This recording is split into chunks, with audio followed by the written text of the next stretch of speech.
Okay, hello again everyone. Straight into the action on this video.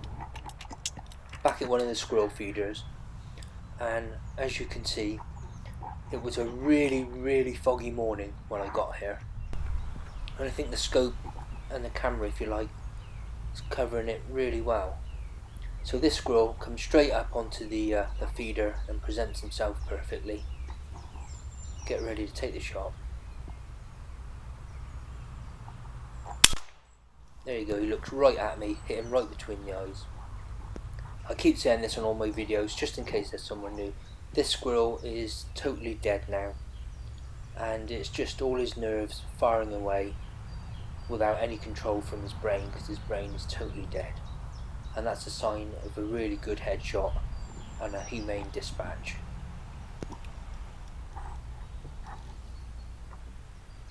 So happy with that. First one down.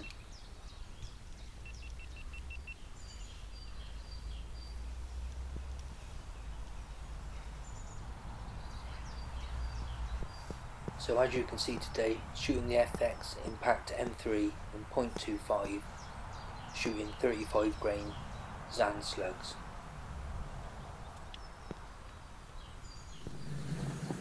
So a quick look at some of the birds that are visiting the feeder. This is somewhat what it's all about, controlling the grey squirrels. And I'm probably sitting there for a good few hours and shooting a few squirrels. But all the other time when I'm just sat there, I'm watching these sort of birds coming and going, etc. And it keeps you entertained. Lovely to see a bit of wildlife.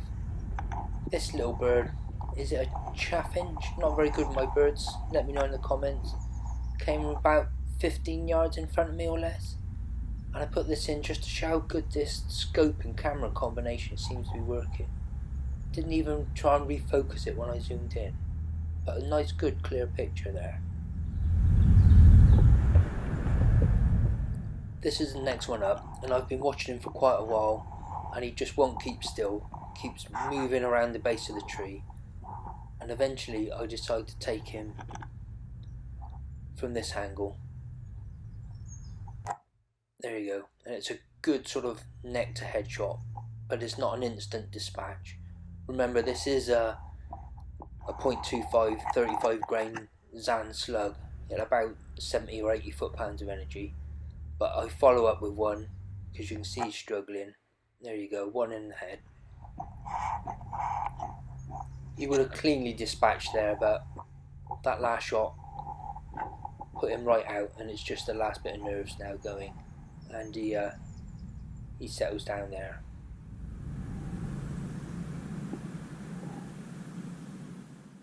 And a quick look around, make sure everything's clear, and sit down and be patient again. Now this squirrel comes out from right to left, as you'll see in the top corner here. But I left it just in the top corner because this one gets away with it. It comes from right to left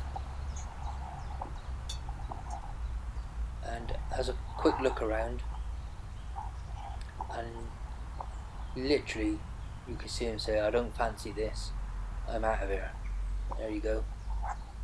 As quick as that, he was in and gone. Wised up to something there.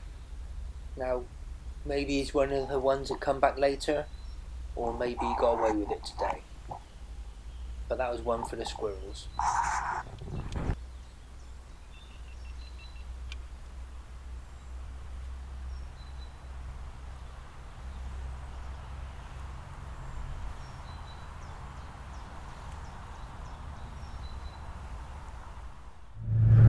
Okay, this was one that kind of came out of nowhere.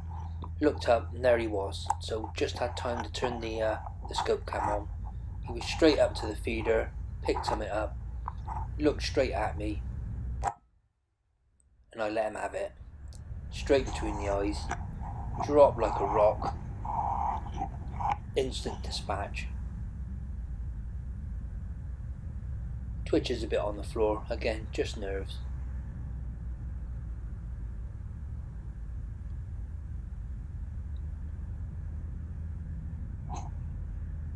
Really happy with that one. Went down ever so well. And I have a quick look left to right, make sure everything's clear, and sit and wait some more. Now let's take a look at that last shot and slow it down and see what that slug does right between the eyes. Pops both his eyes out, instant dispatch, drops like a rock. Happy with that one. Cocking the rifle now, because I've been watching another squirrel. He's come into view and he's at the base of the tree now, but he's been very, very fidgety. Perhaps he was the one that came in and shot straight away from earlier, who knows. But again, he's been quite wary. Obviously he's very interested in his comrades that are having a sleep on the floor, and I think that's making him quite sort of nervous, as you would expect. And he keeps having a hop around the base of the tree and keeps looking up it. He knows what's up there, and I keep thinking he's going to pop up to the feeder like the others, but no, he keeps going back down to the floor. Has a quick go at his mate. Get up, you idiot. And back to the base of the tree, having him mooch around. I'm thinking again, yep, he's gonna go up to the feeder, but no, he's back down again, and he's quite agitated, I think, as you can see, tail's going, and he goes round to the back of the tree, and I'm thinking again at this stage, maybe I'm gonna lose him, maybe he's gonna have second thoughts and disappear, but just trying to be patient and wait for a good shot. So he comes back round the front of the tree, and I'm thinking I'll take this one as soon as he presents himself here now. And there you go, good headshot, right into the head. This one has a bit of a squirrel breakdowns, but I'm really happy with that shot, because as you'll see, as he starts jumping around, it's just his back legs that are firing away. So he's totally dead, and it's just his nerves, the last bit of his nerves sort of dissipating away, and he'll settle down there. So very happy with that shot.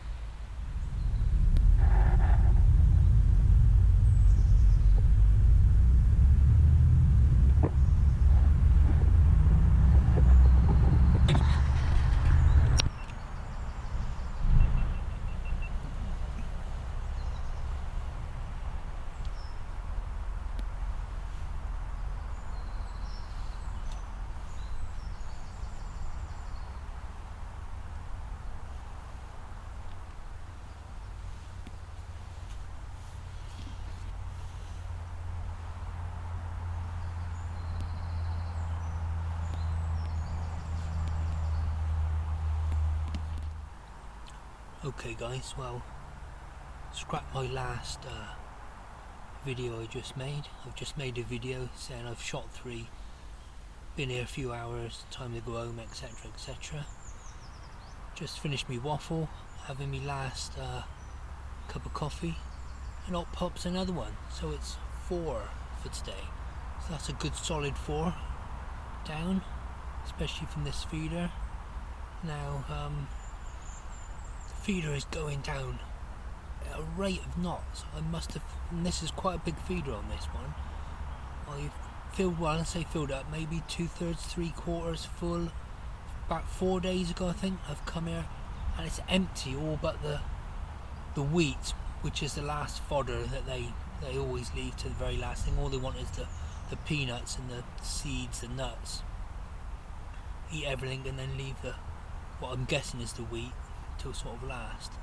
So I think I'm going to put the flap or the lid back on it and come back and fill it with predominantly peanuts. Unfortunately it'll stop the birds getting at it quite so much, but when the squirrels get in there and dig it out, they spill a lot around, as you can see all over there. so the birds can mop that up. So yeah, it's been a really good day. I enjoy sitting in the woods in my hide. It's so much comfier and so on here, and the woods at the moment are absolutely beautiful with all the bluebells. It's absolutely fields of bluebells out in the woods and so on, so it's beautiful at the moment. So I'm going to do a pack up now. I'll do a quick pickup video for you guys so you can have a look at it down there, have a look at the feeder, etc. Quick look at the kit, and time to go home and get myself set for the next night out. Thanks very much, guys. Hope you're all well. Please like and subscribe if you're not already a subscriber, and I'll see you all again soon. Cheers for now. Okay everyone, it's time for the pickup. Quick kit check. Usual hide that I use. Bag down in between the tripod. Bog Deathgrip. The FX M3 today. Firing the Zan 34 grain slugs. Boy, do they hit hard. On top of there, I've got an Elltech branded scope. Now, I bought this scope from Optics Warehouse, and it's a factory direct, as they put it. But the observant of you, if you're familiar, will notice it's exactly the same as a Vector Continental, and basically it is just a rebranded Vector Continental. And I bought this just after Christmas when they had a special sort of sale on them. Boy, is that a good scope. It's a 4 to 26, I think, and no, 4 to 24. 4 to 24. It's a 56mm lens, 34mm tube, first focal plane. Boy, it's got some good glass on it and that as well. If they still had some at Optics Warehouse, unfortunately guys, they're all sold out. Otherwise I'd buy 2 or 3 more at the prices that they were selling them for. That's a great scope. And on the scope, I'm really liking that side shot. That works really well for me. So yeah, there's the kit. Let's go and see how we've done. So down to the feeder. Luckily I just got one more just before I was going. I was having my last cup of coffee when the final one came in. So a good solid 1, 2, 3, 4 today. That's really good. There's all the wheat they spilled out of the feeder. There's the feeder, almost empty as you can see, pretty much. So what I'm going to do is put this flap back on it, attach that on the front there, and that stops the feed going down at an enormous rate, because obviously the birds are piling in there. And I'll bulk it out with peanuts mostly now, put that flap back on it maybe, and that'll slow it down, and see if we can get some more of them. Now guys, just look at the woods at the moment. Look at these bluebells. It's a pleasure to be out here at the moment, even on a real murky day today. It was really foggy when I got here, but just look at these fields of bluebells. What a pleasure to be sat out here in this field and woods. Okay, cheers guys. See you again soon, hopefully with another video. Thanks very much for watching. Okay guys, that's it for another video. Thanks very much for watching if you've made it to the end. I'll leave you with a few pictures here. Please like and subscribe. Anything, any questions in the comments below. I do my best to sort of answer them and so on. But very much appreciated all your support and so on. So thanks very much, and get another video up shortly.